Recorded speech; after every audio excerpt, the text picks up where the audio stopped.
New Jersey Governor-elect Mikey Sherrill giving voice to what is undoubtedly a bounce-back moment for Democrats in New Jersey. What do I mean by that? Well, 4 years ago, Kamala Harris, as the Democratic nominee for president, underperformed Joe Biden by 400,000 votes. Tonight, Mikey Sherrill, the Democratic nominee for governor, wins easily, somewhat handily, somewhat surprisingly large, in a margin of victory over Jack Ciattarelli, the Republican nominee for governor. Weijia Jiang is with me, as with Robert Costa and Caitlin Huey-Burns. Weijia, we have a Truth Social post from President Trump regarding tonight's results. We do, Major. It's the first time we have heard from the president since the Republican losses, and he is citing unnamed pollsters, saying, quote, Trump wasn't on the ballot and shutdown were the two reasons that Republicans lost elections tonight, which really falls in line with what I heard from Trump senior aides at the White House today, who said, look, off-cycle elections are what they are. We don't view this as a direct referendum on the president and his performance. They also suggested that perhaps Democrats were dragging out the shutdown because they're acknowledging that it is hurting Americans and could have harmed these races. Oh man, this is absolutely insane. This is completely wild. This is the kind of week that changes everything about the political landscape forever. The Trump administration is facing a perfect storm right now, and I mean a perfect storm of multiple disasters hitting all at the same time. We're talking about massive crises converging simultaneously. We're talking about a defense secretary potentially involved in war crimes. We're talking about a federal prosecutor getting disqualified for unlawful appointment. We're talking about immigration policies that are targeting refugees nationwide. We're talking about congressional investigations ramping up across multiple committees. We're talking about bipartisan outrage from lawmakers on both sides. We're talking about an administration basically falling apart in real time. And this is all happening just as we're heading into the 2026 midterms. This is not good. This is really not good for Republicans at all. This is the kind of chaos that costs elections and changes outcomes. This is the kind of crisis that erodes voter confidence in government. This is the kind of scandal that energizes the opposition and boosts Democratic turnout. Let me break down what's actually happening right now. All three crises at once. First, you've got Defense Secretary Pete Hegseth facing serious accusations. This guy is accused of ordering a second military strike that killed survivors on a Venezuelan drug boat. We're not talking about something that's debatable or open for interpretation. We're talking about potential war crimes. We're talking about violations of international law. We're talking about the defense secretary possibly committing actions that could result in criminal charges and prosecution. Congressional leaders are demanding classified briefings. Military officials are apparently willing to testify about what happened. And Trump is trying to spin it as a win while also distancing himself from it. That's confusing messaging. That's the Hegseth crisis, and it's serious. But before we go any further, real quick, let's be honest. You can't really trust mainstream media anymore. That's why we built Pump Politics, to bring you real stories, real context, and no corporate spin. If you want to stay ahead of the headlines, join our free newsletter. We'll send the news straight to your inbox every day. Just click the link in the description to join. And if you just want to support what we're doing, join us. Be part of the community that actually cares about the truth. All right, let's get back to the video. Because this is a dynamic situation, we left Leslie Sanchez almost mid-sentence to go to a projection call for the New York mayor's race. I want to bring back Leslie Sanchez and political contributor and Democratic strategist Chuck Rocha. Chuck, we'll get you in a second, I promise. But Leslie, carry on. Let's not overreach, though, on this New Jersey and Virginia election cycle. These are two states that traditionally vote blue. Then you've got the Alina Habba situation that's shocking everybody. A federal appeals court just ruled that Trump unlawfully appointed Habba as U.S. attorney in New Jersey. She was disqualified completely. Her entire appointment was found to be illegal under federal law. Cases that she was prosecuting got thrown out. They got dismissed. This is the second Trump prosecutor to get disqualified in basically the same way. This shows a pattern of Trump trying to bypass the Senate confirmation process. It shows the courts shutting him down repeatedly. It shows Trump testing and pushing the limits of presidential power. It shows an administration that doesn't want to follow constitutional procedures. That's the Habba crisis. That's a major story. And then you've got the immigration situation. After a National Guard shooting in Washington, D.C. involving an Afghan national, the Trump administration responds by halting all asylum decisions nationwide. They pause visas for Afghans immediately. They're linking immigration policy to a single violent incident. They're blaming an entire nationality of people for what one person did. They're cracking down on refugees and asylum seekers. That's creating bipartisan concern from lawmakers. It's creating questions about whether this is fair policy or whether this is just Trump using fear and tragedy to push his agenda. That's the immigration crisis, and it's generating real controversy. And all three of these are happening at the same time. Simultaneously, they're piling on top of each other. They're reinforcing each other. They're creating a narrative about the Trump administration being chaotic and reckless and possibly illegal. They're creating a narrative about Trump not respecting rule of law. They're creating a narrative about Trump using power in dangerous ways, and that narrative is going to dominate the news cycle for months. That narrative is going to shape how people view Trump heading into the midterms. That narrative is going to affect voter turnout and voter behavior. That's why this matters. That's why this is such a big deal. This is election-changing stuff. Now, you might think one of these crises would be enough to dominate the news for weeks. You might think the war crimes allegations against the defense secretary would be the only story anybody talks about for an entire month, or the prosecutor disqualification, or the immigration crackdown. But all three are happening at the same time, and that's the disaster. That's the problem. They're reinforcing each other. They're creating an image of an administration that's in crisis mode. They're creating an image of an administration that doesn't respect the rule of law. They're creating an image of an administration that's using power recklessly.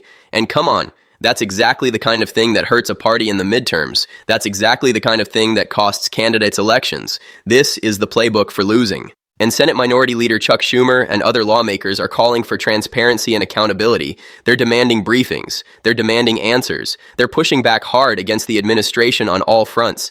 And even some Republicans are nervous about what's happening. Some Republicans are starting to distance themselves from Trump. Some Republicans are starting to say we need investigations and we need answers. So the administration doesn't just have Democrats attacking them. They've got concerns from within their own party. That's a big problem. That's the kind of thing that fractures party unity heading into an election year. That's bad news for Trump. So here's what we're looking at heading into 2026. We're looking at a Trump administration that's facing unprecedented crisis. We're looking at military scandal converging with legal challenges and immigration controversies all at the same time. We're looking at congressional investigations that are going to continue for months. We're looking at bipartisan outrage from lawmakers and committees. We're looking at the potential for the news cycle to be dominated by negative stories about the Trump administration for an extended period. And that's going to hurt Republicans. That's going to hurt Trump's ability to campaign for Republican candidates. That's going to hurt Republican chances in the midterms significantly. This is serious stuff. Really serious. Okay, so let's actually break down each of these crises in detail and understand what's really happening underneath the surface. The surface story is that the Trump administration is dealing with some scandals and controversies, but underneath that surface story, there's a much bigger story about Trump's leadership style and whether Trump respects the rule of law. There's a much bigger story about whether the Trump administration can actually govern effectively. There's a much bigger story about the pattern of behavior over time. Understanding these stories is crucial to understanding what's going to happen in the 2026 midterms and beyond. This matters for the entire country. Let's start with the Hegseth situation because that's the most serious of all three crises. Pete Hegseth is the defense secretary. He's the highest-ranking military official in the U.S. government. He controls the entire military apparatus. He has more power than almost anyone in Washington. And there are reports that he ordered a second military strike on a Venezuelan drug boat that killed survivors from an initial strike. If that's true, that's a war crime under international law. That violates international humanitarian law. That violates the Geneva Conventions. And if Hegseth ordered that, he could face criminal charges. He could go to prison. Congress is demanding briefings. Military officials are apparently willing to testify about what happened. The evidence is apparently there. And Trump is trying to defend Hegseth while also distancing himself from what happened. Trump says he believes Hegseth, but he wouldn't have wanted the second strike. That's contradictory. That's confused. And it shows that even Trump is unsure about what happened. Now, the thing about the Hegseth situation is that it fits a pattern of behavior. When Hegseth was in Iraq years ago, there are reports that he told soldiers to ignore legal advice. He told them to ignore rules of engagement. So this pattern of Hegseth being willing to disregard the law goes back years. It's not a one-time thing. It's not something that just happened. It's a pattern of behavior. It's a way of operating. And now that Hegseth is defense secretary, he has even more power. He has authority over the entire military. He can order military operations worldwide. And if he's willing to order strikes that violate international law, then we've got a serious problem. We've got a defense secretary who doesn't respect the rule of law. We've got a defense secretary who treats rules as suggestions, and that's bad for the country. That's bad for the military. That's bad for America's standing in the world internationally. Now let's move to the Habba situation because that's another serious one. Alina Habba was Trump's personal lawyer. Trump wanted her to be U.S. attorney in New Jersey. That's a huge position. That's a federal prosecutor who controls prosecutions in an entire state. That's real power and authority. But Trump didn't want to go through the Senate confirmation process. Senate confirmation takes time. It might fail. Democrats might object. It's uncertain. So Trump used a loophole called the Federal Vacancies Reform Act to just appoint Habba directly. He put her in the job without Senate confirmation. He bypassed the Senate. He bypassed the constitutional process.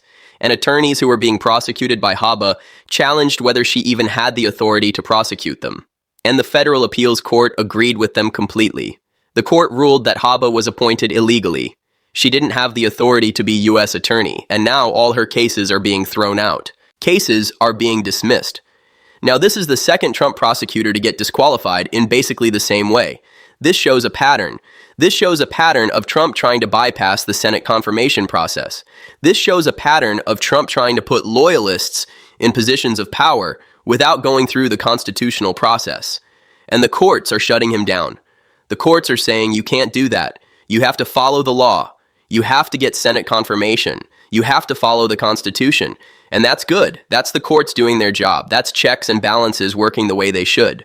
But it also shows that Trump doesn't respect the rule of law. It shows that Trump thinks the rules don't apply to him. It shows that Trump wants to use government power for his own purposes without any constraints. Now let's move to the immigration stuff and what's happening there. After a National Guard shooting in Washington, D.C. involving an Afghan national, the Trump administration responds by halting all asylum decisions nationwide. They pause visas for Afghans completely. They're linking an entire immigration policy to one violent incident. They're basically saying because one Afghan person committed a crime, therefore all Afghans are potential threats. That's collective punishment based on nationality. That's profiling based on national origin, and it's generating bipartisan concern from lawmakers. It's generating questions about whether this is fair policy. It's generating questions about whether Trump is using fear and tragedy to push his agenda. It's generating questions about whether this is proportional or whether it's overreach. But here's the thing. All three of these crises are connected. They're all part of a larger pattern. They all show a Trump administration that's willing to disregard the law to achieve its goals. They all show a Trump administration that's willing to use government power in ways that might violate constitutional limits or international law. They all show a Trump administration that doesn't respect checks and balances. They all show a Trump administration that wants loyalty over law. They all show an administration that puts Trump's interests above the country's interests. And when you put all three together, you get a picture of an administration that's in crisis mode. You get a picture of an administration that's not governing effectively. You get a picture of an administration that's making mistakes and facing consequences. And here's what makes this even worse for Republicans. All three of these are going to be news stories that dominate the coverage heading into the midterms. The Hegseth war crimes allegations are going to be investigated thoroughly. There are going to be hearings. There are going to be revelations. There are going to be testimony from military officials. The Habba disqualification is going to raise questions about whether Trump respects the rule of law. The immigration crackdown is going to raise questions about whether Trump is fair. Congress is demanding answers. Lawmakers from both parties are asking questions. Transparency is being demanded. And the Trump administration is struggling to manage all these crises at once. They're trying to spin them. They're trying to minimize them. They're trying to move on. But the crises keep getting bigger. The investigations keep going deeper. The questions keep coming. And that's a problem for Republicans. All right, so let's break this down into the actual points that matter here. Let's understand what this convergence of crises really means for the Trump administration and for the 2026 midterms. Because this is not just about three separate scandals that are happening. This is about a pattern. This is about an administration in crisis. This is about an administration that's facing serious challenges to its legitimacy and credibility with voters. Point number one, the Trump administration is showing a clear pattern of disregarding the rule of law. Like, come on, think about what we're seeing here. You've got a defense secretary potentially ordering illegal military strikes on people. You've got a prosecutor being disqualified for a legal appointment without Senate confirmation. You've got immigration policies that are arguably using collective punishment based on nationality. And all three of these show an administration that's willing to bend or break the rules to achieve its goals. All three show an administration that doesn't respect constitutional limits and boundaries. All three show an administration that doesn't respect the rule of law. And that's a serious problem. That's the kind of thing that should concern voters everywhere.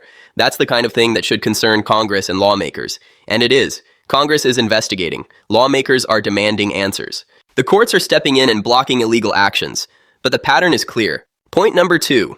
The Trump administration is facing unprecedented crisis just as we're heading into the midterms. This is really bad timing for Republicans and Trump. Republicans should be campaigning right now. Republicans should be talking about their accomplishments in government.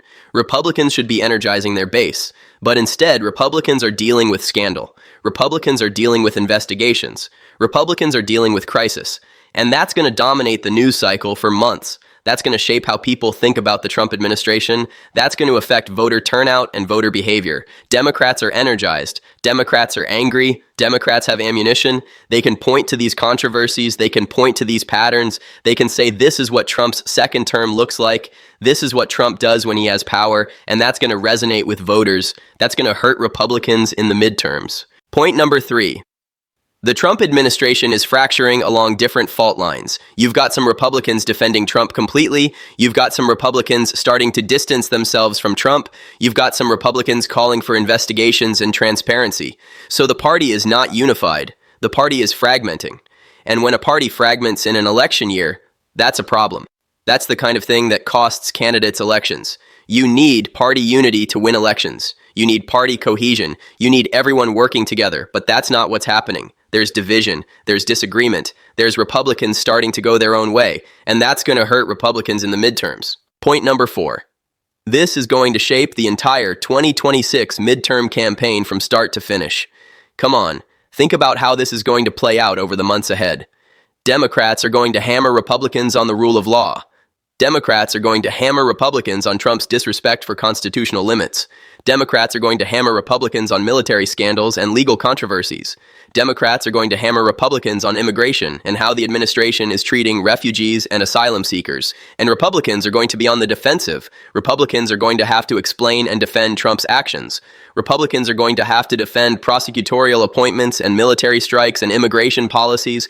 That's a losing position to be in during an election year. You want to be on offense. You want to be attacking your opponents. But instead, Republicans are going to be on defense explaining Trump. And here's the thing that really matters most. All 3 of these crises are connected by a single thread. They all show a Trump administration that's willing to use government power in ways that might be illegal or unconstitutional. They all show an administration that doesn't respect checks and balances. They all show an administration that wants loyalty over law. And when you tie them together, you get a powerful narrative. You get a narrative about Trump and his administration being dangerous. You get a narrative about Trump not respecting democracy. You get a narrative about Trump being reckless. And that narrative is going to drive Democratic turnout. That narrative is going to energize Democratic voters. That narrative is going to shape how people vote in the midterms. So, what happens next as we move forward? Well, Congress is going to investigate. There are going to be hearings on the Hegseth situation. There are going to be questions about the Haba disqualification and whether Trump respects the rule of law. There are going to be debates about immigration policy. And all of this is going to be news. All of this is going to be covered by media outlets. All of this is going to shape public opinion. And the more people learn about what happened, the worse it's probably going to look for the Trump administration. The more people learn about the pattern of disregarding the rule of law, the worse it's going to look for Trump. And that's going to hurt Republicans in the midterms. The bottom line is this. The Trump administration is facing unprecedented crisis heading into the midterms. 3 major controversies are converging at the same time. Congress is investigating. The public is watching.